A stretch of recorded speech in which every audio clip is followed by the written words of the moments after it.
ভাই আপনি কি বলেন তো, আল্লাহ পাক কি মিথ্যা কথা বলেন? না, প্রশ্নই ওঠে না। আচ্ছা, নাউজুবিল্লাহ। আমি আপনাকে একটা আল্লাহ পাকের কোরআন থেকে, একদম সরাসরি কোরআন থেকে আল্লাহ পাকের একটা মিথ্যা কথা বলে দেখায় দিই। ঠিক আছে? এই লেখাটা আমি গতকাল রাতে লিখেছি, এই জিনিসটা আমি দেখায় দিই। আপনারা হয়তো অনেকেই পড়েছেন লেখাটা ইতিমধ্যে। আপনি বলেছেন যে আল্লাহ পাক কখনো মিথ্যা বলতেই পারে না। আমারও এরকমই ধারণা ছিল ছোটবেলা, যে আল্লাহ পাক তো মিথ্যা বলতেই পারে না। এই যে এই লেখাটা সংশয়.com-এ আপনারা পেয়ে যাবেন, আল্লাহ কি কখনো মিথ্যা বলেন। তো এই যে এইটা শুরু করেছে এইভাবে, যে ছোটবেলায় যে বায়েজিদ বোস্তামির একটা গল্প ছিল, আমার মা আমাকে বলতো যে বায়েজিদ বোস্তামির এই যে প্যান্টের গোপন পকেটে কিছু স্বর্ণ মুদ্রা দিয়ে দিছিল মা। তো বায়েজিদ বোস্তামি যাচ্ছে, তখন হচ্ছে ডাকাত ধরছে, ডাকাত ধরার পরে জিজ্ঞেস করছে কিছু আছে। তো বায়েজিদ বোস্তামি বলে দিছে যে এই যে আমার, এই যে আমার ভিতরে গোপন জায়গায় স্বর্ণ মুদ্রা আছে। তখন ডাকাত সর্দার বলে, তুমি কেন এটা বললা, আমি তো খুঁজে পেতাম না, কেন বললা? তখন বায়েজিদ বোস্তামি বলছে যে আমার মা আমাকে বলছে সবসময় সত্য কথা বলতে, সত্যের বিজয় হয়। তখন আর কি মানে সেই ডাকাত সর্দার নাকি তার কথা মানে মুগ্ধ হয়ে ইসলাম কবুল করে নিয়ে একদম মানে অলিয়া উলিয়া হয়ে গেল। হ্যাঁ, এরকম একটা গল্প শুনেছি। এই গল্পটার সত্যতা আমি জানি না, কিন্তু এরকম একটা বায়েজিদ বোস্তামির এরকম একটা গল্প শুনেছি আমি ছোটবেলা। তো এই গল্পটা দিয়ে আমরা যে জিনিসটা শিখলাম যে কোনো অবস্থাতেই আমরা যেন মিথ্যার আশ্রয় না নিই, সত্যের পথে চলি সবসময়, এই ধরনের একটা গল্প নীতি শিক্ষা দেওয়া হয়। কিন্তু তারপরে আমরা তো যেহেতু সাধারণ মানুষ, আমাদের মাঝে মাঝে ভুল হয়ে যায়, আমরা মাঝে মাঝে মিথ্যা বলি, আমাদের অনেক দরকার পড়ে, মাঝে মাঝে দরকারও পড়ে। এই যেমন ধরেন একটা মানে মিথ্যা, যেমন আমার বাচ্চাটা একদিন বলতেছে যে একটা মানে সে গাড়ি কিনবে, সে মানে একটা দামি গাড়ি কিনবে, মনে করেন সে পোর্সে কিনবে একটা। তখন আমি তাকে বলি যে বাবা কালকে কিনবো, কালকে কালকে এটা বলে ওকে নিয়ে আসি। এরকম ছোটখাটো মিথ্যা আমরা অনেক সময় বলি, কারণ আমরা তো ভাই মানে সামান্য মানুষ, সাধারণ মানুষ, অক্ষম, আমাদের অক্ষমতা আছে অনেক। কিন্তু আল্লাহর কিন্তু কোনো ধরনের অক্ষমতা নাই, আল্লাহ কিন্তু যা চান তাই করতে পারেন, যা ইচ্ছা তাই করে ফেলতে পারেন। তার কিন্তু মিথ্যা বলে অক্ষমতাটা ঢাকার চেষ্টা করতে হয় না একটা মিথ্যা দিয়ে। হ্যাঁ, মিথ্যা কখন বলতে হয় মানুষের, মিথ্যা তখন বলতে হয় যখন মানুষের নানা ধরনের সীমাবদ্ধতা থাকে, নানা ধরনের অক্ষমতা থাকে। কিন্তু আল্লাহ পাকের তো কোনো সীমাবদ্ধতা নেই, আল্লাহ পাকের তো কোনো অক্ষমতা নেই। তো আমরা একটু দেখি যে কোরআনে আল্লাহ পাক কি বলেছে, আল্লাহ পাক কোনো মিথ্যা কথা বলেছে কিনা। এটা হচ্ছে সূরা আনফালের 43 নম্বর আয়াতে। দেখেন, এখানে বলা হচ্ছে, স্মরণ করো আল্লাহ তোমাকে স্বপ্নের মাধ্যমে তাদের সংখ্যাকে অল্প করে দেখিয়েছিলেন। যদি তিনি তাদের সংখ্যাকে তোমার নিকট বেশি করে দেখাতেন তাহলে তোমরা অবশ্যই সাহস হারিয়ে ফেলতে, আর যুদ্ধের বিষয় নিয়ে অবশ্য ঝগড়া শুরু করে দিতে। কিন্তু আল্লাহই তোমাদেরকে রক্ষা করেছিলেন, অন্তরে যা আছে সে সম্পর্কে তিনি খুব ভালোভাবেই অবহিত। মানে হচ্ছে আল্লাহ পাক একটা মিথ্যা স্বপ্ন দেখিয়েছিলেন, শত্রুদের সংখ্যা অল্প করে দেখিয়েছিলেন। হুম, সেই অল্প শত্রুর সংখ্যা দেখে মুসলমানরা যুদ্ধে অবতীর্ণ হয়েছিল। এটা তাফসীরে আমরা পড়ে নিই, এখানে দেখেন, এখানে পরিষ্কার ভাবে বলা আছে। আহ মুজাহিদ বলেন, আল্লাহ পাক মহানবীকে স্বপ্নে উহাদের সংখ্যা কম দেখাইয়াছিলেন, অতঃপর মহানবী তার সাহাবীগণ কেউ ইহা অবহিত করিয়াছিলেন, সুতরাং উহাদের নিকট ইহাই প্রতীয়মান হইয়াছিল। এখানে পরিষ্কারভাবে বলা হয়েছে যে আল্লাহ মিথ্যামিথ্যি, তাদের সংখ্যা ছিল আসলে বেশি, কিন্তু মোহাম্মদকে স্বপ্নে দেখাইছিলেন তাদের সংখ্যা কম, যাও তোমরা ওদেরকে আক্রমণ করো। এই যে তাফসীর, আপনি এই জিনিসগুলো সম্পূর্ণ পেয়ে যাবেন, পুরাটা পরিষ্কার ভাবে বর্ণনা করা আছে। তাফসীরে জালালাইন থেকেও দিয়েছি যে আল্লাহ পাক একটা মিথ্যা স্বপ্ন দেখিয়েছিলেন মোহাম্মদকে, যেন মোহাম্মদের সেনাবাহিনী যেন মনোবলটা চাঙা থাকে। এই কারণে একটা সুবিধার জন্য, আল্লাহ পাকের একটা সুবিধার জন্য আল্লাহ পাক একটা সুবিধা চেয়েছিলেন, যে এদেরকে মানে কাফেরদের বিরুদ্ধে জিততে চেয়েছিলেন, সেই কারণে আল্লাহ পাক এই মিথ্যা স্বপ্নটা দেখিয়েছিলেন। তো এই স্বপ্নটা আল্লাহ পাক কেন দেখালেন, এই স্বপ্নটা দেখানোর কারণটা কি? কারণ আল্লাহ পাক চাইলে তো এই মিথ্যা বলার তো কোনো প্রয়োজন তো ছিল না। আল্লাহ পাক চাইলেই তো সেই কাফেররা বাতাসে মিলা যেতে পারতো। মানে আল্লাহ পাকের মিথ্যা কথা বলে মুসলমানদের মনোবল চাঙ্গা করতে হয়েছে, এবং চাঙ্গা করে যুদ্ধ করাইতে হয়েছে, তারপর তাদেরকে জিতাইতে হয়েছে। এই এটা খুবই হাস্যকর ব্যাপার না এটা? আহ এখন আমার কাছে তো এটা মিথ্যা মনে হইলো না। যদিও কারণ হচ্ছে যে আল্লাহ তাআলা এটা ইন্সপায়ার করছে, যে ডাবল দেখাইছে। কিন্তু তো এটা এটা এটা মিথ্যা মিথ্যা এটা তো মিথ্যা হলো। তো এখানে তাফসীরে তো এই জিনিসটা পরিষ্কার ভাবে বলা আছে যে আল্লাহ পাক এই সংখ্যাটা বেশি ছিল কিন্তু সংখ্যা আল্লাহ কম করে দেখাইছে, এবং পরে আবার আল্লাহ পাক বলতেছে যে আমি কম করে দেখাইছিলাম কারণ যেন তোমরা যুদ্ধে অবতীর্ণ হও, নাহলে তো তোমরা পালায় যেতা, তাহলে তোমরা ভয় পেতা। যদি আসল সংখ্যাটা দেখাইতো আল্লাহ তাহলে তো ভয় পেতো। তার মানে এটা মিথ্যা না ভাই? কিন্তু আমার দৃষ্টিতে হয়তো বা আমার না না বুঝার আপনার ভুল হইতে দৃষ্টিতে পারে, কিন্তু কিভাবে এটা, আমার আমার না কাছে আপনার মনে দৃষ্টিতে হইতেছে এটা, যে না আমরা আপনার এটা দৃষ্টিতে ইন্সপায়ার কিভাবে, করলো যে না। না না ইন্সপায়ার, ধরেন ধরেন ইন্সপায়ার, ইন্সপায়ার করলো সেটা তো আমি মেনেই নিচ্ছি যে ইন্সপায়ার করছে, ইন্সপায়ার করার জন্যই তো মিথ্যা বলছে। মিথ্যাটা কেন বলতেছি না আমি বুঝতেছি না, যে ভাই আল্লাহ ভাই তাআলা সেটা। ভাই এখানে পরিষ্কার ভাবে বলা আছে, যে কোরআনের আয়াতেই পরিষ্কার ভাবে বলা আছে যে আল্লাহ পাক মিথ্যা বলেছিল, কারণ না হলে তারা পালায় যেত। এখানে কোরআনের আয়াতে বলা আছে আল্লাহ তোমাকে স্বপ্নের মাধ্যমে তাদের সংখ্যাকে অল্প করে দেখিয়েছিলেন। ভাই এটার মানে কি ভাই? মানে হচ্ছে তাদের সংখ্যা বেশি ছিল আসলে, কিন্তু আল্লাহ পাক মিথ্যা, মিথ্যা একটা স্বপ্ন দেখিয়েছিলেন যে তাদের সংখ্যাটা অল্প। এটা কি মিথ্যা না?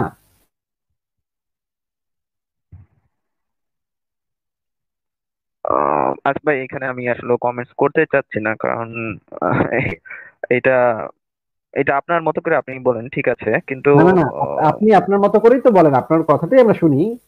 আপনার কথাটাই আমরা শুনি। এই যে দেখেন এখানে বলা হচ্ছে যখন আল্লাহ তোমাকে স্বপ্নের মাধ্যমে তাদেরকে স্বল্প সংখ্যায় দেখিয়েছিলেন, আর তোমাকে যদি তিনি তাদেরকে বেশি সংখ্যায় দেখাতেন, তাহলে অবশ্যই তোমরা সাহস হারা হয়ে পড়তে এবং বিষয়টি নিয়ে বিতর্ক করতে। মানে আল্লাহ পাক চাচ্ছিল যে যুদ্ধটা হোক, মারামারিটা হোক, কিন্তু মুসলমানরা যদি জানতো, আসল সংখ্যাটা জানতো, তাহলে মুসলমানরা কি করতো? দিশে সাহসারা হয়ে পড়তো। এই কারণে আল্লাহ পাক একটা চালাকি করলো, একটা মিথ্যা কথা বললো, তাদেরকে একটা অল্প সংখ্যা, কাফেরদের সংখ্যা অল্প করে দেখালো তাদেরকে। মোহাম্মদকে বললো যে কাফেররা অল্প, মানে 20-30 জন, যা তোরা পিটায়। এই কথাটা তো মিথ্যা না? কি অদ্ভুত! আপনার কথা আমি ভাই কিছু বুঝতে পারছি না ভাই। সংখ্যা আল্লাহ তাআলা অল্প দেখাইছে, তাদের সংখ্যা ডাবল থেকে অল্প কিন্তু দেখাইছে, এটা তো মিথ্যা না এটা নাকি? কিন্তু এটা মিথ্যা না, তাই না? মানে একটা মনে করেন, আনসিন জিনিস মনে করেন, আপনার। মনে করেন, এখন মনে আমরা করেন, অনেক মনে সময়। করেন, মনে করেন হ্যাঁ, ভারত বাংলাদেশকে আক্রমণ করতে আসছে 1 লক্ষ সৈন্য নিয়ে। এখন আমি এই জিনিসটা জানি, হ্যাঁ, ভারতের 1 লক্ষ সৈন্য আছে, এখন বাংলাদেশের আছে 30,000 সৈন্য। এখন আমি বাংলাদেশের সৈন্যদেরকে মনোবল বৃদ্ধির জন্য আমি বললাম যে আরে যাও যুদ্ধ করো গিয়া, বা ভারতে মাত্র 10,000 সৈন্য আছে, বেশি না, তোমরা 30,000 মাইরা ফাটায় ফেলতে পারবে ওদেরকে। তখন বাংলাদেশের সৈন্যরা 30,000 সৈন্য নিয়ে ভাবলো, ওরা ভাবলো যে ওরা তো 10,000, ওদের মাইরা ফাটা পেলাম আমরা, এবং তারা যুদ্ধ করতে চলে আসলো। তো ভাই আমি কি সত্য বলেছি নাকি মিথ্যা বলেছি? মিথ্যা কেন বলেছি সেটার ব্যাখ্যা আমি জানতে চাচ্ছি না। মিথ্যা কোনো একটা কারণে বলে থাকতে পারে, না কারণে বলে থাকতে পারে, সেই কারণটা জিজ্ঞাসা করছি না। আমি আপনাকে জিজ্ঞাসা করেছি যে আমি কি সত্য বলেছি নাকি মিথ্যা বলেছি।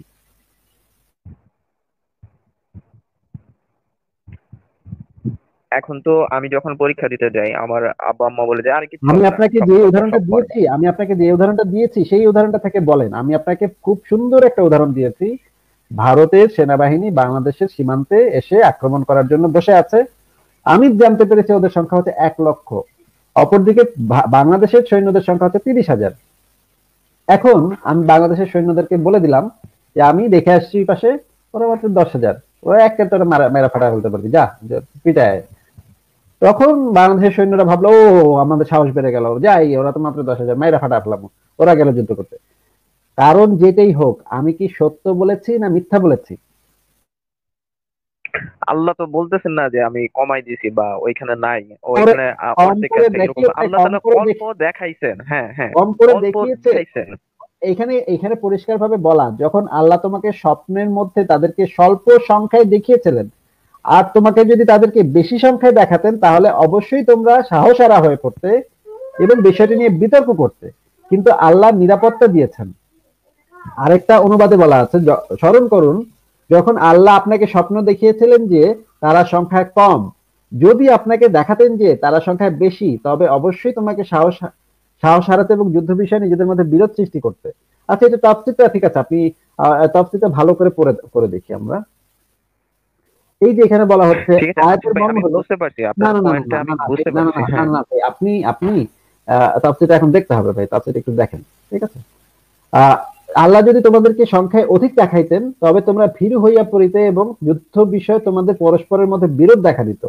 কিন্তু আল্লাহ তোমাদেরকে উহাদের সংখ্যায় স্বল্পতা দেখাইয়া তোমাদের সাহস বাড়াইয়া তোমাদিগকে রক্ষা করিয়াছেন। নিচে বলা হয়েছে আল্লাহ তোমাদের অন্তরে গোপনকৃত ও বুকের মধ্যে রক্ষিত বিষয় সম্পর্কে পূর্ণভাবে জ্ঞাত থাকেন, যেমন এক আয়াতে বলা হয়েছে এটা এটা এটা। আচ্ছা, তোমাদেরকে শুধু স্বপ্নেই উহাদের সংখ্যা কম দেখাননি, যুদ্ধক্ষেত্রে যখন তোমরা পরস্পর মুখোমুখি হইয়া আক্রমণের প্রস্তুতি নিতেছিলে, তখনও আমি উহাদের সংখ্যা তোমাদের দৃষ্টিতে স্বল্প দেখাইয়াছি। তখন তোমরা বীর বিক্রমে উহাদের উপর ঝাঁপাইয়া পড়িয়া ওদেরকে পর্যুদস্ত করিয়াছিলে। এইখানে দেখেন, এখানে বলা হচ্ছে যাহাদিগকে শাস্তি দিয়া, মানে কাফের দিগকে শাস্তি দিয়া আল্লাহ প্রতিশোধ গ্রহণ করিতে চাহিয়াছিলেন, তাহাদিগকে ও মুমিনগণকে পরস্পর মুখোমুখি করিলেন এবং উভয় দলের মধ্যে লড়াই করার চূড়ান্ত মীমাংসা হইয়া গেল। ইহা দ্বারা আল্লাহ তাহার বন্ধুদিগের প্রতি তাহার নিয়ামত পূর্ণরূপে দান করাও তা অন্যতম উদ্দেশ্য।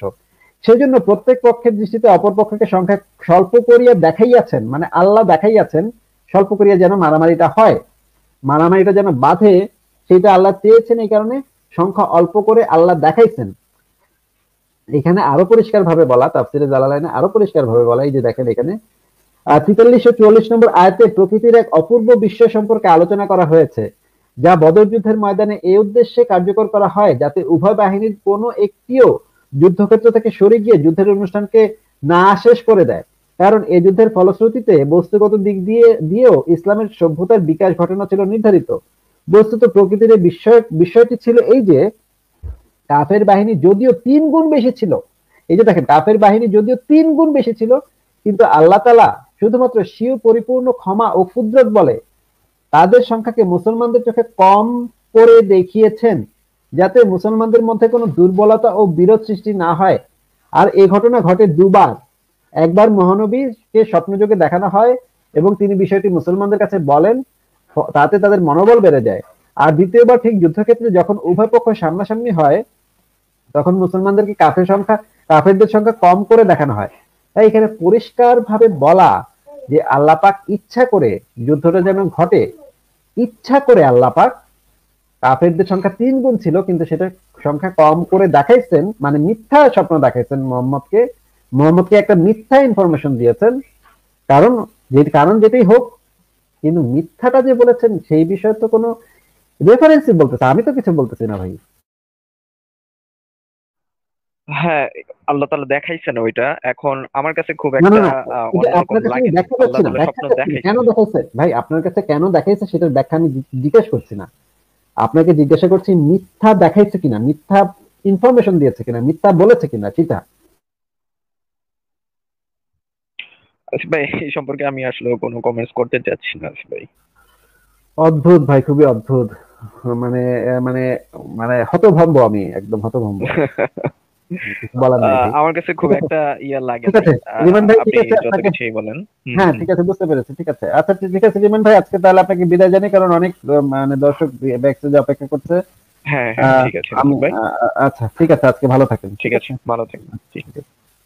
মানে আমি একটু হতভম্ব যে একেবারে মানে পই পই করে লেখা, তারপরেও উনি বলতেছে এটা মিথ্যা না, এটা সত্য। আমি না একেবারে মানে হতভম্ব, আমার না আর বলার মুখ নাই কোনো। যাই হোক, মাঝখানে আরেকজনকে যুক্ত করি। রিমাইন্ড আপনি বলেন। হ্যালো আসিফ ভাই, কেমন আছেন? হ্যাঁ ভাই ভালো আছে, আপনিও নিশ্চয়ই ভালো আছেন, বলেন ভাই। জি ভাই, আছি আলহামদুলিল্লাহ। ভাইয়া, আমার একটা কোশ্চেন ছিল। কোশ্চেনটা হচ্ছে যে হযরত মুহাম্মদ সাল্লাল্লাহু আলাইহি ওয়াসাল্লাম যদি সত্য নবী না হইতেন, তো তিনি কেন ইবাদত বেশি করতেন? যেমন বেশি বেশি নামাজ পড়তেন, বেশি বেশি রোজা রাখতেন, বা সারা রাত নফল ইবাদত করতেন, সারা রাত নফল নামাজ পড়তেন। নামাজ পড়তে পড়তে তার পা ফুলে যেত। তো এগুলো কেন করতেন? আচ্ছা ভাই, আপনি কি এই যে হিটলারের নাম শুনেছেন? হ্যাঁ, শুনেছি। হিটলার তো সারা জীবন মানে কঠোর নিয়ম শৃঙ্খলার ভিতর দিয়ে জীবন যাপন করেছে। সকালবেলা উঠে ব্যায়াম করতো, পরিশ্রম করতো, সেনাবাহিনীর কাজ করতো, অনেক কাজ করতো, ভয়ঙ্কর হুম হুম। পরিশ্রম করতো। কিন্তু আচ্ছা। তিনি কি নবী নাকি কি? সেটা তো ইবাদত না, তাই না? তিনি তো ইবাদত করছেন। না না, এবাদত, হিটলার তো ইবাদত করেন নাই। এবাদতের কথা আমি বলছি না, এখন এবাদতে আসিনি তো। হুম হুম। আমাকে আগে একটু বলেন যে এই যে হিটলার যে কাজটা করতো, এটার ইয়াটা কি, এটার কারণটা কি? সেইটার কারণে হয়তোবা সে শরীর ফিট রাখার জন্য বা সুশৃঙ্খল জীবন যাপনের জন্য করতো। না, এটা না করলেও তো তার তো অনেক টাকা পয়সার মালিক হয়েছিল, সে কেন দরকার কি ছিল এটার? টাকা পয়সা থাকলেই কি মানুষ ব্যায়াম করে না, সুশৃঙ্খল জীবন যাপন করে না? ব্যায়াম একজন ব্যায়াম একটু ব্যক্তির আধটু না হয় করলো, ব্যায়াম একটু আধটু না হয় করলো, কিন্তু তার জীবনটা তো আহ, কঠোর নিয়ম শৃঙ্খলার ভিতরে ছিল, উনি ভীষণ কঠোর নিয়ম শৃঙ্খলার ভিতরে ছিল। এই হিসাবে তাহলে তো বড় লোকরাও যে অনেকের অনেক টাকা থাকে, তারপরেও তো তারা সুশৃঙ্খল জীবন যাপন করার চেষ্টা করে, তাই না? তারা তো আর 12টা 1টা পর্যন্ত ঘুমায় না বা ইয়া করে না। আচ্ছা, তাহলে আমরা বুঝলাম যে এটার সাথে ধর্মের কোনো সম্পর্ক নেই, কঠোর নিয়ম শৃঙ্খলার ভিতরে জীবনযাপন করার সাথে ধর্মের কোনো সম্পর্ক নেই। 2 নম্বর কথা হচ্ছে, ভারতে অনেক যোগী দেখা যায়, ভারতে অনেক পাগলা ফকির দেখা যায়, যারা হচ্ছে ঘর সংসার ত্যাগ করে গাছতলায় গিয়ে সারা জীবন ওইখানে কাটায় দেয়। না, শুনেছেন ভাই এগুলা? হ্যাঁ, শুনেছিলাম। এবং এরকম ওইখানে তারা শুনি। পূজা করে, মানে বছরের পর বছর ধরে পূজা করে। আবার অনেকে আছে হিমালয় পর্বতে চলে যায়, মানে পূজা করার জন্য, হুম। শিবের আরাধনা করার জন্য হিমালয় পর্বতে চলে যায়, নাঙ্গা ফকির হয়ে হিমালয় পর্বতে চলে যায়, কেন বনবাসে যায়। যায় তারা? কেন যায় সেটা তো ভাই আপনি বলবেন, আমি কিভাবে বলবো ভাই কেন হ্যাঁ, যায়? না, কোশ্চেন যেহেতু আপনি করতেছেন, আপনিও তো ভালো করে জানেন যে তাদের না, না, বিশ্বাসের জন্যই না, যায়, না, তাই না? কেন যায় সেটা, সেটা আপনিই বুঝতে পারবেন একটু পরে, সেটা আমার বলতে হবে না। আগে আমি কথাটা শুনুন, যতদূর জানি যে আগে কথাটা শুনুন, হ্যাঁ, হ্যাঁ, আগে হ্যাঁ, বলেন, কথাটা বলেন, শুনুন। হ্যাঁ, হ্যাঁ, হ্যাঁ, শিওর, শিওর, বলেন, বলেন। জি, জি। এই যে নাঙ্গা ফকিরা যে ঘর সংসার ত্যাগ করে, ঘর সংসারের বউ বাচ্চা মায়া মমতা আত্মীয় স্বজন সবাইকে ত্যাগ করে নাঙ্গা ফকির হয়ে হিমালয় পর্বতে চলে যায়, বছরের পর বছর থাকে এবং মৃত্যু পর্যন্ত ওইখানেই থাকে। হুম, আবার হুম, হুম, অনেকে আছে যে যারা হচ্ছে কাশিতে যায়, মক্কায় যায়, মক্কায় গিয়ে মরেও যায়, ঠেলাঠেলিতে মরেও যায়। হুম, কেন যায় হুম, ভাই? হুম, হুম। এগুলোর কারণটা কি? বিশ্বাসের জন্য যায়, যে সৃষ্টিকর্তা একজন আছে, আল্লাহ তাআলা আছেন একজন, সেই বিশ্বাসে যায়। আবার হিমালয়ে যে যায় সে আরাধনা করার জন্যই যায়, তো ইবাদত করার জন্যই যায়। তারা কি কেউ নবী? এই যে হিন্দু ধর্মের যারা এই যে এরা নাঙ্গা ফকিরা আছে, এরা কি নবী? না, তারা নবী না। তাহলে তারা তারা কেন হয়তো বা, যায়? ওই তো বললামই তো, যে সৃষ্টিকর্তাকে পাওয়ার জন্য হয়তো বা কোনো আরাধনা করার জন্য, ইবাদত করার জন্যই যায়। কিছুই যদি না পেয়ে থাকে তাহলে তারা কেন এত মানে নিজের জীবনটা ওইখানে বিসর্জন দিচ্ছে ভাই? পাওয়ার আশায় যায়। তো একেবারে যদি কিছুই না পায় তো কি পাওয়ার আসে? সবই তো সে ত্যাগ করলো, সে পরিবার ত্যাগ করলো, ঘর সংসার, খাবার দাবার, মজার খাবার দাবার, বউ বাচ্চা, সৃষ্টিকর্তাকে এবং পাওয়ার আশায় যায়। হয়তো বা after life, after death life, সেটার জন্য যায়। অনেকেই আপনার পরজন্মে বিশ্বাসী, সেই জন্যও যাইতে পারে। এক একজনের এক এক আবাদত, এটা তো থাকতেই পারে, তাই না? তার মানে আমরা বুঝতে পারলাম যে ইবাদত বন্দেগীর সাথেও তার নবী হওয়ার কোনো সম্পর্ক নাই নাকি ভাই? নবী হওয়ার সম্পর্ক, না, না, নাই। তাই এবার আপনি হ্যাঁ, বলেন, নাই। আবার প্রশ্নটা করেন আমাকে। প্রশ্নটা হচ্ছে যে হযরত মুহাম্মদ সাল্লাল্লাহু আলাইহি ওয়াসাল্লাম যদি সত্য নবী নাই হইতেন, তার কেন এত নামাজ রোজা এগুলো পড়ার কি দরকার ছিল? যে তার এই রিচুয়ালটা আনার কি দরকার ছিল? কারণ এগুলো তো অনেক কষ্টকর একটা জিনিস। এবার এর থেকেও বেশি কষ্টকর হচ্ছে হিমালয় পর্বতে গিয়ে ঠান্ডার ভিতরে নাঙ্গা ফকির হয়ে বছরের পর বছর এখানে মানে ঘাস পাতা খেয়ে বসে থাকা হুম। এবং ধ্যান করা। আচ্ছা, তাহলে তাহলে তারা যদি নবী না হয়ে থাকে, হুম, হুম। তাহলে তারা কেন এই কাজটা করলো? আচ্ছা, ঠিক আছে, তাহলে আপনি এই উত্তরটা দেন কেন করছে, না, সেটাই না, যদি উত্তরটা পাইতাম। না, এই আমি কাজটা যদি এই কোশ্চেন উত্তরটা তো করলাম, আপনি আমি দিবেন। যদি জানতাম তাহলে তো আর আপনাকে জিজ্ঞাসা করতাম না। আমার জানার ইচ্ছাই আপনাকে জিজ্ঞাসা করলাম কেন করে, আর কেন করছে সেটাই আপনার আপনি একটু আপনার চিন্তা মতো করেন, করেই না, বলুন। না, আপনি একটু চিন্তা করে বলেন যে পৃথিবীতে অনেক মানুষ, আমি আরো একটা উদাহরণ দিচ্ছি। হুম, আমেরিকাতে একজন মহিলা পাওয়া গেছিল, তাকে গ্রেফতার করা হয়েছিল। সে স্বপ্ন দেখেছে যে ঈশ্বর তাকে নির্দেশ দিয়েছে তার 2 সন্তানকে হত্যা করতে, এবং সে সকালে আচ্ছা, উঠে 2 সন্তানকে হত্যা করেছে। আমি আপনাকে সেটা রেফারেন্স লিঙ্কও দেখাতে পারবো। এরকম বেশ হুম, কিছু মহিলা পাওয়া গেছে। হুম, একটার কথা আমি বলছি, উনি মহিলাটা ছিলেন রাশিয়ান একজন মহিলা, ওনার নামটা আমি এই আচ্ছা, মুহূর্তে ভুলে গেছি। কিন্তু তিনি হুম, হুম, খুবই বিশ্বাস নিয়ে তার 2 ছেলেকে খুবই সুন্দর করে গোসল টোসল করিয়ে মাথার চুল টুল আঁচড়িয়ে তারপর জবাই করে ফেলছে। তো আচ্ছা। সে নিশ্চয়ই বিশ্বাস করতো কিছু একটা নাকি? হ্যাঁ, বিশ্বাসের জন্যই তো যাই, হ্যাঁ, বিশ্বাসের তাহলে জন্যই তো এইসব করে, হ্যাঁ। এখন আমরা এটাও বুঝতে পারি যে নবী মোহাম্মদের হয়তো এরকম একটা বিশ্বাস ছিল যে সে, মানে কি হ্যাঁ বিশ্বাস বলেন, ছিল সেটাই আমি জানতে চাইতেছি, যে কি বিশ্বাস ছিল, মানে আপনার মতামতটা কি, কেন করছে? এইটা মানে তিনি কেন মানে এত রিচুয়াল পালন করছে, কেন ইবাদত করছে? নবী মোহাম্মদের মন মানসিকতা বিশ্লেষণ করাটা খুবই ডিফিকাল্ট একটা কাজ। হ্যাঁ, কারণ হচ্ছে এটার আচ্ছা। একটা ভাগ ভাগ আছে। মক্কায় যখন তিনি ছিলেন হুম, তখন তার চরিত্র ছিল একরকম, আবার মদিনায় যখন হুম, ছিলেন তখন তার চরিত্র ছিল একদম ভিন্ন রকম। মক্কায় যখন ছিলেন তখন তিনি কিছু কিছু শান্তির কথাবার্তা বলছে, মদিনায় যখন ছিল হুম। তখন পুরা কোপাকুপি কোপাকুপি অবস্থা, একদম মাইরা ফেলা কাইচা ফেলা। হ্যাঁ, এবং গনিমতের মাল আচ্ছা। ভোগ কর, এটা করতে সেটা কর, অনেক নানা ধরনের হাবিজাবি নোংরা কাজকর্ম। ঠিক আছে, এখন হুম। এই জিনিসটার উৎপত্তি কোথায় হয়েছিল? উৎপত্তি হয়েছিল একটা মানসিক সমস্যা থেকে। মানসিক সমস্যাটা আচ্ছা। কি? সে গিয়েছিল হুম। হেরা পর্বতের গুহায় আরাধনা করতে। এটা তো জানেন আপনি। হ্যাঁ, এটা জানি আমি। আচ্ছা, এই যে এই ধরনের যারা হচ্ছে গুহায় টুহায় গিয়ে মানে আরাধনা করতে যায়, এটা তো হুম। স্বাভাবিক ব্যাপার না, তাই না? না, স্বাভাবিক ব্যাপার না। হ্যাঁ। স্বাভাবিক ব্যাপার না। তো সে এবং তার একটা শৈশব ছিল, শৈশবে তার একটা বড় ধরনের কষ্ট ছিল। সেই কষ্টটা কি আপনি কি জানেন? না, আমি কষ্টটা জানি না। আচ্ছা, সে ছোটবেলা তার যে চাচাতো বোন আবু তালিবের মেয়ে উম্মে হানিকে বিয়ে করতে চাইছিল। এটা কি আপনি জানেন? হ্যাঁ, এটা আমি জানি। আচ্ছা, উম্মে হানিকে বিয়ে করতে চাইছিল যখন, তখন উম্মে হানির বাবা আবু তালিব তাকে ছোট বংশ মর্যাদা বলে তাকে প্রত্যাখ্যান করে দিচ্ছে। এটা কি আপনি জানেন? হ্যাঁ, এটাও জানি আমি। এবং এইটা সে একটা বড় ধরনের ছ্যাঁকা খাইছে, ছ্যাঁকা খাওয়া পাবলিক। প্রেমে ব্যর্থ হওয়া একজন লোক ছিল সে। এটা তো জানেন। এটা আপনার ভাষা মতে হইতে পারে। আমি না, আমার আমার এইরকম ভাষ্য ভাবে মতে কেন? জানি না। আচ্ছা, আমার ভাষ্য মতে কেন? আমি তাহলে আপনাকে রেফারেন্স দেখাই দিই। সে হচ্ছে ইসের কাছে গেল। আমি আপনাকে আপনার ওয়েবসাইটে সেটা পড়ছি আমি। হ্যাঁ, হ্যাঁ, ঠিক রেফারেন্স আছে, দেখাইতে করেছেন হবে না আসিফ ভাইয়া। হ্যাঁ, করেছেন পড়েছি। করেছেন, তাহলে তো হ্যাঁ, আপনার এটা হ্যাঁ। নিয়ে দ্বিমত করার কথা না, কারণ তিনি না, না, না, এই যে আমি দেখেন। আমি আমার প্রশ্নটা হচ্ছে যে কেন তিনি এত রিচুয়াল পালন করতো? তিনি যদি জানতোই যে না, আমি নবী না বা আমি এরকম না, তো তিনি কেন এত রিচুয়াল পালন করতো এবং তার সাহাবীদেরকে কেন নামাজে উৎসাহিত করতো, রোজায় উৎসাহিত করতো? আমার কোশ্চেনটা হচ্ছে সেইখানেই। সেটা তো পরে আসতেছি ভাই, একটু ধৈর্য ধরেন না। হ্যাঁ। আমি আপনাকে হুম, হুম, প্রথমে বলেন। বলেছি হিটলারের কথা, দ্বিতীয় বলেছি না ভারতের কিছু নাঙ্গা পাগলের কথা, 3 নম্বর হুম, হুম, বলেছি হুম। আমেরিকান একজন মহিলার কথা যে তার বিশ্বাসের কারণে স্বপ্নে দেখে তার 2 সন্তানকে হত্যা করেছিল। এরা সবাই বিশ্বাসী লোক। এখন আমরা মোহাম্মদের মনস্তত্ত্ব পর্যালোচনা করছি সংক্ষেপে। হ্যাঁ, এত বড় জিনিস তো এত অল্প সময় করা যাবে না, কিন্তু সংক্ষেপে করছি।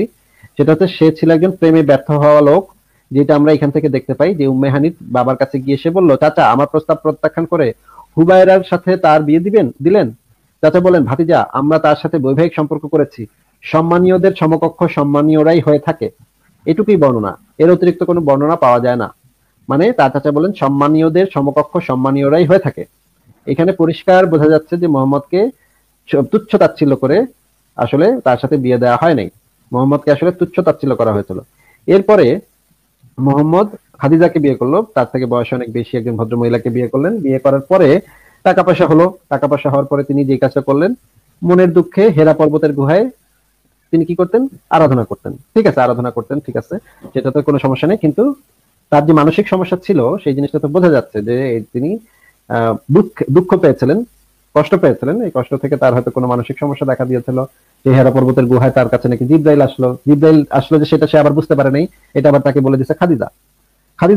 খাদিজা তখন তাকে বলে দিছে যে এটা জিব্রাইল, এটা তুমি ভয় পাও না, আপনি ভয় পাবেন না, এটা জিব্রাইল এসেছিল আপনার কাছে। তারপরে সে গেল ওয়ারাকা বিন, তারা দুজন গেল ওয়ারাকা বিন নফেলের কাছে। তিনি ছিলেন খাদিজার একজন চাচাতো ভাই। সেই ওয়ারাকা বিন নফেল বলল যে হ্যাঁ হ্যাঁ, তুমি ভয় পাও না। তোমার এরকম এরকম যাদের একটু মানসিক সমস্যা হয় তাদেরকে আমরা প্রতিনিয়ত এই কথাটা বলি যে না না না, তোমার তোমার উপরে কোনো, তুমি আল্লাহর ওলি, তুমি আল্লাহর ওলি আসলে। তোমাকে জিন ভূত ভর করছে, তুমি এটা মানে এটাকে পাতা দিও না, তোমার উপরে আল্লাহর ইয়া আছে, রহমত আছে। আমাদের আত্মীয়, ইনফ্যাক্ট আমার আত্মীয়র সাথে এরকম আছে, উনি দেখে চলে গেলেন। ইনফ্যাক্ট আমার আত্মীয়র সাথে এই ঘটনা ঘটছিল। আমার আত্মীয়ের উপরে জিন ভর করছে, তখন এসে আমাদেরকে বলতেছে যে জিনে ভর করছে, জিন আসতেছে।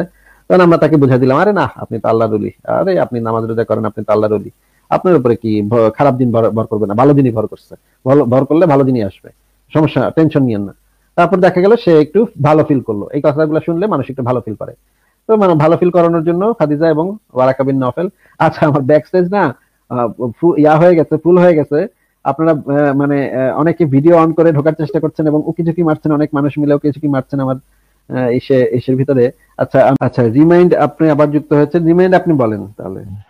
হ্যাঁ, আসিফ ভাই, ওই লাইনটা কেটে গিয়েছিল কারণ আমি বুঝতেছি না, স্টিমার্টে ঢোকার পরেই কিছুক্ষণ কথা বলার পরে এমনিতেই বন্ধ হয়ে যায়। আমি বুঝতেছি না এটা টেকনিক্যাল প্রবলেম নাকি আমার ফোনের প্রবলেম। যাই হোক, আমি যে পয়েন্টটা ছিলাম যে হযরত মুহাম্মদ সাল্লাল্লাহু আলাইহি ওয়াসাল্লাম রিচুয়াল কেন এত রিচুয়াল পালন করতো? আপনার যুক্তি ছিল যে হিটলাররাও তারাও বিভিন্ন ধরনের রিচুয়াল পালন করে। তো আমার কথা হচ্ছে যে যদি তার না না না আল্লাহর না না প্রতি না বিশ্বাসী না না না না, থাকতো। আমার হ্যাঁ, যুক্তি হ্যাঁ। এটা ছিল না ভাই, আমার যুক্তি এটা ছিল না। আমার পয়েন্ট ছিল যে এটা একটা অতিরিক্ত ধর্ম প্রবণতা, এটা একটা মানসিক সমস্যা, এটা একটা মানসিক ব্যাধি। এবং এই মানসিক আচ্ছা। সমস্যাটা কোথা থেকে দানা বেঁধেছে সেটা হুম, হুম। জানতে হলে মোহাম্মদের জীবনের শুরুর দিকে যেতে হবে। এবং শুরুর দিকে আমরা গেলে দেখতে পাই যে সে ছিল এক এতিম ছেলে, যার কোনো চালচুলা ছিল না। বাপে মারা গেছে, মা মারা গেছে, দাদার কাছে কিছুদিন ছিল, কিছুদিন পরে আবার চাচার কাছে ছিল। সে ছিল রাখাল বালক, হুম, বিভিন্ন হুম। জায়গায় মানে দূর দূরান্তে উট এবং ভেড়া নিয়ে সে দূর দূরান্তে একা একা বসে থাকতো গিয়ে। জীবনের আচ্ছা। বিরাট একটা সময় তার কেটেছে একা একা। নিঃসঙ্গ হুম জীবন। হুম এবং সে একটা মেয়েকে ভালোবেসেছিল, উম্মাহানিকে বিয়ে করতে চেয়েছিল, কিন্তু উম্মাহানির বাপে তার সাথে বিয়ে দেয় নাই। এটার আচ্ছা দুঃখ তার মনের ভিতরে ছিল, এবং সে শেষ জীবনের শেষ মুহূর্ত পর্যন্ত উম্মাহানিকে বিয়ে করতে চাইছে। জীবনের শেষ আচ্ছা মুহূর্ত পর্যন্ত সে উম্মাহানিকে আবারও প্রস্তাব দিচ্ছে উম্মাহানিকে বিয়ে করার জন্য, সে তখনও উম্মাহানি ফিরাই দিচ্ছে। তার মানে তার এই তারপর ইচ্ছাটা খুবই প্রবল ছিল, উম্মাহানিকে বিয়ে করার ইচ্ছাটা তার খুব প্রবল ছিল। 2 নম্বর আচ্ছা পয়েন্ট হচ্ছে, পরে সে খাদিজাকে বিয়ে করলো। আচ্ছা ঠিক আছে, খাদিজাকে বিয়ে করার পরে কিছুদিন পরে দেখা গেল খাদিজা মারা গেল। খাদিজা হুম মারা যাওয়ার পরে দেখা গেল তার উপরে আকাশ ভেঙে পড়লো, এবং ওয়ারাকা বিন নফেল তিনিও মারা গেলেন। এরপরে তিনি গেলেন পাহাড়ের উপরে আত্মহত্যা করতে। তিনি বেশ কয়েকবার আত্মহত্যা করতে পাহাড়ের উপরে গেছিলেন, এটা ভাই জানেন আপনি? হ্যাঁ হ্যাঁ হ্যাঁ আমি শুনেছিলাম হ্যাঁ তার মানে এরপরে তখন আবার কুরাইশরা, সেই সময় কুরাইশরা তার উপর শুরু করেছিল মানসিক অত্যাচার। এই সমস্ত কারণে তার গেল মাথাটা একটু আউলা হয়ে। এবং এই ধরনের মানে মেন্টাল কন্ডিশনে মানুষের মানসিক নানা ধরনের মানসিক জটিলতা, মানসিক সমস্যা হওয়াটা খুবই স্বাভাবিক। এবং এই অতিরিক্ত ধর্মপরায়ণতা এটা একটা মানসিক সমস্যার অংশ। এই জিনিসটা আপনি সাইকোলজির যে কোনো বইতে পড়তে পারেন। তারা হচ্ছে অনেক ভয় পায়, তার হুম আতঙ্কিত থাকে, সবসময় দেখবেন এই ধরনের মানুষের আতঙ্কিত থাকে। আমি আপনাকে একটা হাদিস বলে দিচ্ছি, সেটা আপনি আমাদের সংসদক্রমের লেখাতে পাবেন। ইয়াজুজ মাজুজ লেখাটার ভিতরে সেই হাদিসটা পাবেন। একদিন মোহাম্মদ ঘুমের থেকে তরবর করে উঠছে, তরবর করে উঠে বলছে, হায় হায় হায়, গেল গেল গেল গেল, কি হয়েছে কি হয়েছে? সবাই এসে বলছে, কি হয়েছে কি হয়েছে কি হয়েছে, হুজুর হুজুর কি হয়েছে? সে বলতেছে, ইয়াজুজ মাজুজ রে নাকি জুলকারনাইন একটা মানে প্রাচীর করে দেয়াল তৈরি করে দিছে, ওই দেয়ালের ওই পারে ইয়াজুজ মাজুজ আছে, ওই দেয়ালটা হুম নাকি এতটুকু ফাঁক হয়ে গেছে। হ্যাঁ, সে হ্যাঁ স্বপ্নে হ্যাঁ দেখে। হ্যাঁ হ্যাঁ, স্বপ্নে দেখে ধরফর করে উঠে মানে চিৎকার চেঁচামেচি শুরু করছে, হায় হায়, গেছে গেছে গেছে গেছে। হুম হুম হুম আবার আরেকদিন হচ্ছে গিয়ে ওই যে সূর্যগ্রহণ হচ্ছে, সূর্যগ্রহণ দেখে তার কাছে মাথা নষ্ট হয়, সে খালি নামাজ পড়তেছে, খালি নামাজ পড়ে, সবাই বলতেছে তোমরা নামাজ পড়ো নামাজ পড়ো। মানে হচ্ছে এই যে খুবই আচ্ছা স্বাভাবিক একটা প্রাকৃতিক ঘটনা, এটা দেখেও সে ভয়ে আতঙ্কে শেষ। হ্যাঁ, সে মনে করতেছে পুরা আচ্ছা মানে দুনিয়া নিশ্চয়ই ছারখার হয়ে যাবে, কেয়ামত টেয়ামত আইসা পড়বে, শয়তান টয়তান আসতেছে। এইগুলা হচ্ছে মানসিক সমস্যা ভাই। এই ধরনের মানসিক সমস্যা গ্রামের অনেক মানুষের ভিতরে আপনি দেখবেন, যারা একটু ভয় পেলে আচ্ছা দৌড়ায় দৌড়ায় গিয়ে নামাজ পড়তে বসে, বা কোনো ইবাদত বন্দেগী করতে বসে, পূজা টুজা করতে বসে। এটা হিন্দুদের মধ্যে আচ্ছা দেখবেন, ভারতে হিন্দুদের ভিতরে দেখবেন, যে যারা একটু ভীতু মানুষ, যারা একটু মানসিক সমস্যা আক্রান্ত মানুষ, তাদের ভিতরে ধর্ম প্রবণতা একটু বেশি দেখা যায়। আচ্ছা তাহলে এটা তো কিছুদিন থাকার কথা, কিন্তু তিনি তো জীবনের লাস্ট মুহূর্ত পর্যন্ত নামাজ পড়ছেন, লাস্ট মুহূর্ত পর্যন্ত বলবো না, যতদিন কিছুদিন অসুস্থ থাকার কথা, থাকেন এটা আগ আপনাকে পর্যন্ত। কে বললো ভাই? কিছুদিন থাকার কথা কে বলতো? এটা রেফারেন্স কারণ একটা একটা মানসিক না না না সমস্যা না হলে না না, তাহলে মানসিক সমস্যা হলে যে কিছুদিন থাকার কথা, এটা কোন মানসিক চিকিৎসক এই জিনিসটা বলেছে? এটা এনশিওর করেন আমাকে রেফারেন্স দিয়ে। ধরেন কেউ একটু পাগল হইলো তাই না, সে সবসময় যে ওই একদম টাইমলি সেই কাজগুলো করবে তা তো না। হযরত মুহাম্মদ সাল্লাল্লাহু আলাইহি ওয়াসাল্লাম ফজরের নামাজ, জোহরের নামাজ, আমি তো মাগরিবের ওনাকে নামাজ, পাগল আসরের বলিনি নামাজ, ভাই। ভাই মানে এই যে এই জন্য না মানে কথা মানসিক বলতে খুবই সমস্যার কথা কথা বলছেন এই বলতে তো। কথা বলতে খুবই বিরক্ত লাগে ভাই। পাগল মানি মানে মানসিক সমস্যা আক্রান্ত মানি তো পাগল না ভাই। কেন এই সমস্ত কথা আচ্ছা বলেন? আচ্ছা ঠিক আছে, এটা হয়তো বা আমার ভাষাগত ওইরকম ভাবে আমি বুঝাইতে পারি নাই। যাই হোক, মানসিক মানসিক সমস্যা সমস্যা এই মানসিক তো। সমস্যা হুম পৃথিবীর হুম সব মানুষের ভিতরে কম বেশি থাকে। এবং হুম হুম উন্নত বিশ্বে, সভ্য দেশে প্রত্যেক মানুষই মানসিক চিকিৎসকের সাথে কথাবার্তা বলেন, কিছুদিন কথাবার্তা বলে আসেন, কিছুদিন কনসাল্ট করে আসেন। এটা কোনো পাগলামি না, বা এটা কোনো পাগল না। ঠিক আছে? আমি আপনাকে আচ্ছা আচ্ছা আমি আপনার কাছে যেই রেফারেন্সটা চেয়েছি, যে আপনি বললেন যে তাহলে তো কিছুদিন থাকার কথা, সারা জীবন কেন থাকবে? আপনি এই জিনিসটা কোথা থেকে জানলেন যে কোন ধরনের মানসিক সমস্যা হলে সেটা শুধুমাত্র কিছুদিন না, থাকবে, আমার সারা আমার জীবন পয়েন্টটা থাকে না? হচ্ছে যে তিনি তো রিচুয়াল পালন করতেন, রোজা করতেন বা টাইমলি সবকিছু করতেন। তো আপনি বলতেছেন এটা মানসিক সমস্যার জন্য হয়ে থাকে, তো তাহলে ভাই মানসিক সমস্যার ভাই জন্য একটু একটু যদি একটু হয়ে একটু একটু থাকে। একটু একটু হুম একটু একটু একটু পৃথিবীতে হুম অনেক অনেক সিরিয়াল কিলার পাওয়া গেছে, যারা হুম এত বুদ্ধিমান, এত ইন্টেলিজেন্ট, হুম যে মানে যারা তাদের বিচার কাজটা করেছে তারা পর্যন্ত হতবাক হয়ে গেছে যে এত ইন্টেলিজেন্ট মানুষ কিভাবে হয়, যে এত আচ্ছা সুন্দরভাবে খুনগুলা করেছে, যেটার কোনো তুলনা হয় না। হুম। এখন আপনি আচ্ছা মানে, এবং শুধুমাত্র যে বুদ্ধির বেশি তাই না, তারা কঠোর মানে সময়ানুবর্তী, অধ্যাবসায়ী। তারা দিনের পর দিন, হুম। মাসের পর মাস, বছরের পর বছর ধরে একটা খুনের জন্য তারা অনেক সময় 6 মাস, 1 বছর, 3 বছর ধরে পরিকল্পনা করেছে শুধু, এবং ডিজাইন করেছে যে এইভাবে করলে কি হবে, সেইভাবে করলে কি হবে। হুম। এবং আচ্ছা। তারপরে 3 বছর পরে তারা খুনটা করেছে। এখন আপনি যদি হুম। বলেন যে যাদের মানসিক সমস্যা থাকে তারা টাইমলি কোনো কাজ করতে পারে না, এইটার রেফারেন্স তো আমাকে দেখাতে হবে ভাই এখন। আচ্ছা। না, আমার আমার জানার লেভেল থেকে আমি বলছি, সেটা এটা ভিন্ন হইতেও পারে। আমার জানার যতটুকু, আমি তো এত রেফারেন্স নিয়ে ওইরকম ভাবে বসে নাই। আমি যতটুকু জানি যে ধরেন আমার একটা মানসিক প্রবলেম হইলো, তো কিছুদিন পরে সেটা সাইলেও যেতে পারে। তো হযরত মুহাম্মদ সাল্লাল্লাহু আলাইহি সেরা সাল্লামের যেতে সেই পারে, মানসিক সমর্থ। অবশ্যই সেরা যেতে হ্যাঁ। পারে ভাই, সেটা তো আমি হুম। আপত্তি করছি না। কিন্তু সেরেই যে আচ্ছা। যাবে, অবশ্যই হুম। যে সেরা যাবে, এইটা আপনি কোথায় পাইছেন? এটা আমি কোথাও পাই নাই।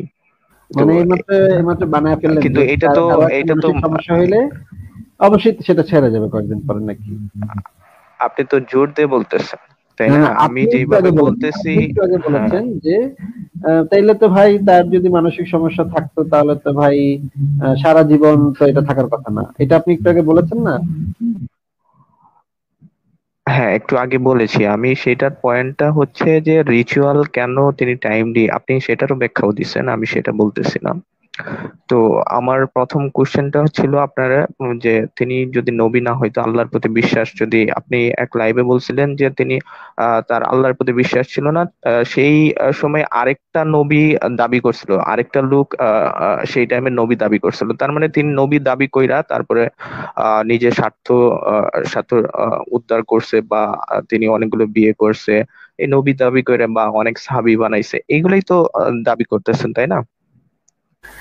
ভাই আপনি একটু আহ, আজকে গুগলে সার্চ দিবেন, আহ, মাসিহা কমপ্লেক্স। হ্যাঁ, মাসিহা কমপ্লেক্স, সম্ভবত এটার নাম হচ্ছে মাসিহা কমপ্লেক্স। দাঁড়ান আমি একটু সার্চ করে দেখি।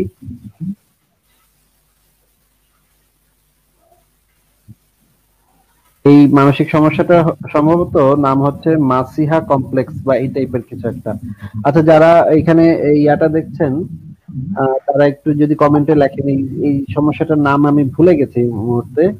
এই মাসিয়া কমপ্লেক্স হচ্ছে এমন একটা মানসিক সমস্যা, যে সমস্যায় আক্রান্ত মানুষেরা মনে করে সে হচ্ছে মহাবিশ্বের ত্রাণকর্তা, মহাবিশ্বকে রক্ষা, পৃথিবীর সব মানুষকে সে রক্ষা করতে আসছে। ভাই আপনার এখান থেকে খুবই ইকো হচ্ছে, আপনি কি কথা না বললে নিজেকে একটু মিউট করে রাখেন। ও। হ্যাঁ। এই মাসাইয়া কমপ্লেক্স বা মাসিহা কমপ্লেক্স, মাসাইয়া, এটার ইয়াটা কি আমি এই মুহূর্তে ভুলে গেছি।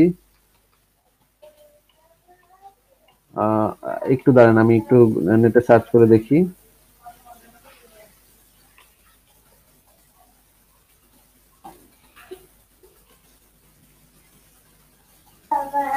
আচ্ছা, এই মুহূর্তে আমার এটা মনে পড়ছে না, যাই হোক। হ্যাঁ, একজন লিখেছেন মাসাইয়া কমপ্লেক্স, এই যে দেখেন, মাসিহা কমপ্লেক্স, এইটা লিখে একটু সার্চ করবেন, ঠিক আছে? এবং এই সমস্যায় আক্রান্ত মানুষদের কি কি সমস্যা হতে পারে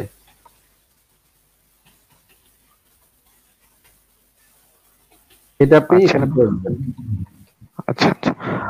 তাহলে ওনার তো অনেক সাহাবী ছিল, তাই না? তো তারা কেন, আহ তারাও তো রিচুয়াল পালন করছে।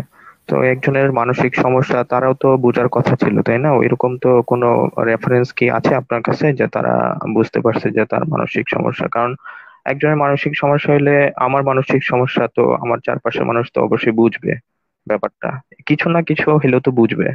তো এটা তো এইরকম ওই কেউ সময় দাবি কাফেররা করে তো নাই। তাকে পাগলই বলতো। কাফেররা তো সে কোরআনের অনেকগুলো আয়াত আছে ভাই, যে আল্লাহ পাক তাকে সান্ত্বনা দিচ্ছে, তুমি পাগল না, তুমি পাগল না, তুমি পাগল না। আপনি ভাই কোরআনটা ভালোভাবে পড়েছেন? আমি ওইরকম থ্রোলি পড়ি নাই কোরআন। ভাই যে কোরআনের ভেতরে অনেকগুলো আয়াত আছে যেখানে আল্লাহ পাক মানে মোহাম্মদ নিজেই নিজেকে সান্ত্বনা দিচ্ছে। এটাও এই মানসিক সমস্যার একটা সিম্পটম, যে তারা নিজেরা নিজেদেরকে সান্ত্বনা দেয়, সান্ত্বনা দিয়ে বলে যে তুমি পাগল হয়ে যাও না, তুমি পাগল হয়ে যাও না, তুমি সব ঠিক আছে, তুমি মানে এই যে দেখেন আমি স্ক্রিনে দিয়েছি মেসিয়া কমপ্লেক্স, এই জিনিসটা আপনি একটু আহ, ভালো করে পড়বেন, ঠিক আছে?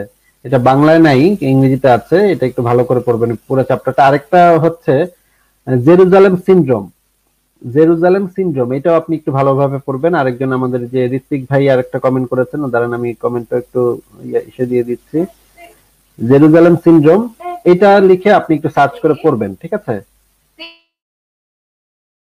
আচ্ছা, আহ ঠিক আছে, এগুলো সার্চ করে পড়বো। আমি আপনার সাথে আমি আসলে কোনো তর্কে লিপ্ত হওয়ার জন্য আসিনি, আমি জাস্ট জানার জন্যই কোশ্চেন গুলো করা। সো আমার ওইরকম রেফারেন্স বা ওইরকম ভাবে আমি প্রস্তুত হয়ে আসিও নাই, বা ওইরকম তর্ক করা আমার উদ্দেশ্য না। আমার উদ্দেশ্য হচ্ছে জানা, সেই জন্যই আমি কোশ্চেন গুলো করতেছি। আরো তার না মানে না না আপনার ভাই, না ভাই, আপনি যদি মানে তর্ক করতে আসেন তাতে তো কোনো সমস্যা নেই, বিতর্ক করতে আসলেও তো কোনো সমস্যা নেই এটাতে। তো আপনি এমন ভাবে বলছেন মনে হচ্ছে যে বিতর্ক করতে আসাটা খুবই খারাপ। খারাপ কিছু না তো ভাই, তো আপনি বিতর্ক করতে আসতেই পারেন, আপনি আমার সাথে তর্ক করতেই পারেন, মানে ওকে, কোমর বেঁধে তর্ক করতে পারেন, কোনো সমস্যা নাই। আমিও ওকে। করবো এটা। হুম, হুম, হুম, আমি চাই যেন আপনি এটা নিয়ে ইন্সপায়ার্ড হন, যে হুম, আপনিও হুম, হুম। পুরোটোরে আসবেন আজকে। আসিফ মহিউদ্দিন ফাড়া ফেলবো একেবারে, এমন রেফারেন্স দিব ও একেবারে থতামুখ বোতায় যাবে। হুম। এবং আমি এমন যে পরে টরে আসবো, আসিফ মহিউদ্দিন একেবারে বোধাই বানায় দিব আজকে। এটা যদি না, আপনি এটা করেন এটা এটা তাহলে তো আসলে আমার পক্ষে কোনো লাভ হবে না, যে আপনার তর্কে আমি হারাইলাম তো সেটা আমার যে খুব লাভ হয়ে যাবে বা এরকম। অবশ্যই লাভ হবে। আমি আপনাকে বলে দিচ্ছি কি লাভ হবে। এই যে এই আচ্ছা, ইন্সপিরেশনটা থেকে আপনি পড়ালেখা করবেন, এই বিষয়ে আচ্ছা, জানার আচ্ছা। চেষ্টা করবেন। জানার চেষ্টা করলে আপনার মাথার ভেতরে যে ইয়াটা আছে সেটা খুলে যাবে। আপনি তখন আরো আচ্ছা, বেশি জিনিস জানবেন, এখন যতটুকু জানেন তার থেকে অনেক বেশি জানবেন, ঠিক আছে? এটা আচ্ছা, হচ্ছে আচ্ছা। আপনার লাভ। এটা আমার কোনো লাভ নেই, আপনার লাভ হবে, ঠিক আছে? ওকে। তো আপনার কথার ভিত্তিতে আরেকটা কথা আসছে, যে তাহলে কি হযরত মুহাম্মদ সাল্লাল্লাহু আলাইহি ওয়াসাল্লাম কোরআন সেটা তিনি জানতেন, যে আপনাদের দাবির মতে যে সেটা তার একটা মানসিক সমস্যার কারণেই সে কোরআনগুলা নিজে নিজে নিজের সাথে কথা বলে কোরআনগুলা লিখছে, এবং তিনি মনে করতেন যে এটা আল্লাহ থেকে আসছে, এই তো?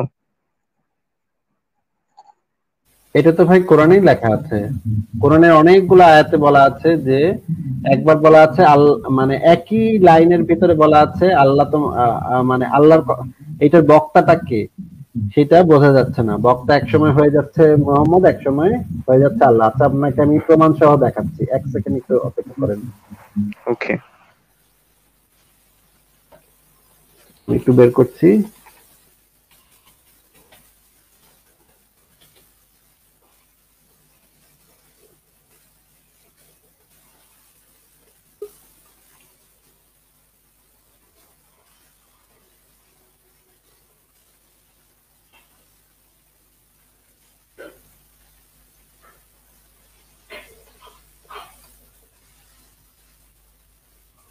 আচ্ছা, আমি স্ক্রিনে দিচ্ছি, একটু দেখেন, এই অ্যাডটা একটু দেখেন।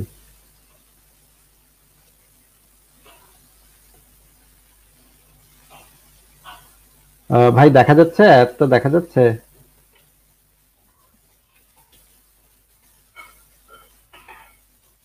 সরি, আসলে মোবাইলে তো ছোট দেখা যাচ্ছে, আপনি পড়েন তাহলে বোঝা যাবে। আচ্ছা, হ্যাঁ, এটা দেখা হচ্ছে যাচ্ছে, হ্যাঁ। 6 নম্বর হ্যাঁ, সূরা হ্যাঁ। 99 নম্বর আয়াত। এখানে বলা হচ্ছে, দেখেন, আয়াতটা হুম, পুরোটা আমি পড়ে শোনাচ্ছি আপনাকে বাংলায়। হুম, তিনি হুম, আকাশ থেকে পানি বর্ষণ করেছেন, অতঃপর হুম। আমি এর দ্বারা সর্বপ্রকার উদ্ভিদ উৎপন্ন করেছি। ভাই, এই যে এই লাইনটা একটু পড়েন ভাই, আপনি একটু জোরে জোরে পড়েন তো, পড়তে পারছেন? তিনি আকাশ থেকে পানি বর্ষণ করেছেন, অতঃপর আমি এর দ্বারা সর্বপ্রকার উদ্ভিদ উৎপন্ন করেছি। হ্যাঁ। আচ্ছা, এখানে তিনি কে এবং আমি কে একটু বলেন তো ভাই, এখানে তিনি কে আর আমি কে? উম,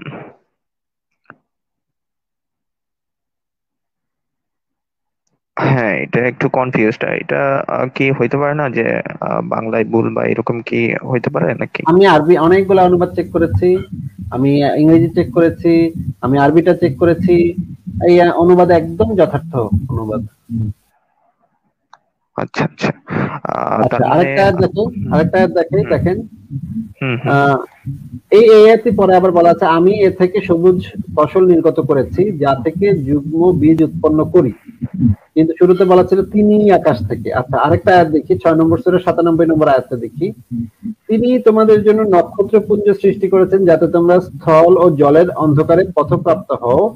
নিশ্চয়ই যারা জ্ঞানী তাদের জন্য আমি আমি মানে এটা কিন্তু হুম। একই আয়াতের ভিতরে। তিনি তোমাদের জন্য নক্ষত্রপুঞ্জ সৃষ্টি করেছেন, এরপরে বলা হচ্ছে আমি নির্দেশাবলী বিস্তারিত বর্ণনা করে দিয়েছি। এখানে তিনি কে এবং আমি কে, এই এর পরের আয়াতটা দেখেন, এর পরের আয়াতটা একই রকম। তিনি তোমাদেরকে এক ব্যক্তি থেকে সৃষ্টি করেছেন, আবার নিচে বলা আছে নিশ্চয়ই আমি প্রমাণাদি বিস্তারিত ভাবে বর্ণনা করে দিয়েছি তাদের জন্য যারা চিন্তা করে। এইখানে আচ্ছা। তিনি আমিকে, এই জিনিসটা কিন্তু কনফিউজিং, এখানে কিন্তু বক্তা ঠিক নাই। কারণ এই আচ্ছা। এই সমস্যাটা হয় যারা হচ্ছে গিয়ে এই ধরনের বুজরুকি করে, তারা কথা বলার মাঝে এমন এমন ক্লু রেখে দেয় যে ক্লু থেকে বোঝা যায় যে তারা যে আসলে নিজেরাই কথাটা বলছে সেটা বোঝা যায়। আচ্ছা।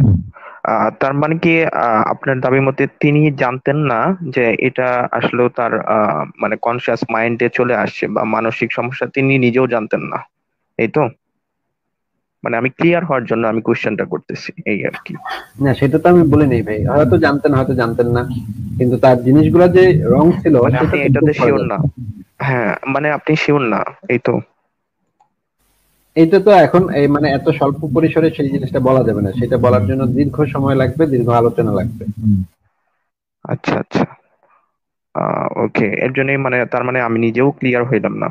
মানে যদি সম্ভব হয় তাহলে এ নিয়ে আমি আশা করবো আপনি কিছু বলবেন বা কোনো লাইভে কিছু বলবেন। ভাই আহ, বিষয় হচ্ছে সবকিছু তো এত একদম মানে আহ, হ্যাঁ বা না এর ভিতরে আসলে বলা সম্ভব না, হ্যাঁ এগুলো একটু ওকে। জটিল না, ব্যাপার। আপনারা যেহেতু সব খুঁটিনাটি বিষয় নিয়ে আলোচনা করতেছেন, তো সবকিছু তো খুঁটিনাটি বিষয় নিয়ে আলোচনা করা দরকার, কারণ আপনি যেহেতু তুমি আমি এটাও তো অনেক সেন্সিটিভ, মানে ছোটখাটো বিষয় বা তুচ্ছ বিষয় বা বড় বিষয় যাই হোক, আপনারা সবকিছু কষ্ট করতেছেন, অনেক কিছু করতেছেন। তো এই ব্যাপারটাও তো আমার মনে হয় জানেন। যদিও আমার আপনার প্রতি বিশ্বাস আছে যে না, আপনি যথেষ্ট পড়াশোনা করেন, এখনো পড়াশোনা করতেছেন। আহ তো এই ব্যাপারটা একটু ক্লিয়ার করলে একটু ভালো হইতো, কারণ এটা তো কনফিউজড এর জায়গা না। যে তিনি আসলেও জানতেন কি জানতেন না, তিনি কল্পনা করেই এটা করতেছেন নাকি? আহ আপনি বুঝতে পারছেন তো আমি কি বুঝাইতে চাইছি? হ্যাঁ ভাই বুঝতে পেরেছি, অনেক ধন্যবাদ আপনাকে আপনার মানে মানে মূল্যবান মতামত দেওয়ার জন্য। আমার মনে হচ্ছে টি ভাই আপনাকে কিছু বলতে চাচ্ছিলেন। টি ভাই আপনি কি আমাদের রিমেন ভাইকে কিছু বলবেন? টি আপনার আনমিউট করে কথা বলতে হবে, আনমিউট করে কথা বলেন। না টি ভাই কিছু বলছেন না, তাহলে ঠিক আছে রিমেন ভাই আপনাকে তাহলে বিদায় জানাচ্ছি, ভালো থাকবেন আপনি। ওকে, ঠিক আছে তাহলে। জি, আপনি ভালো থাকবেন।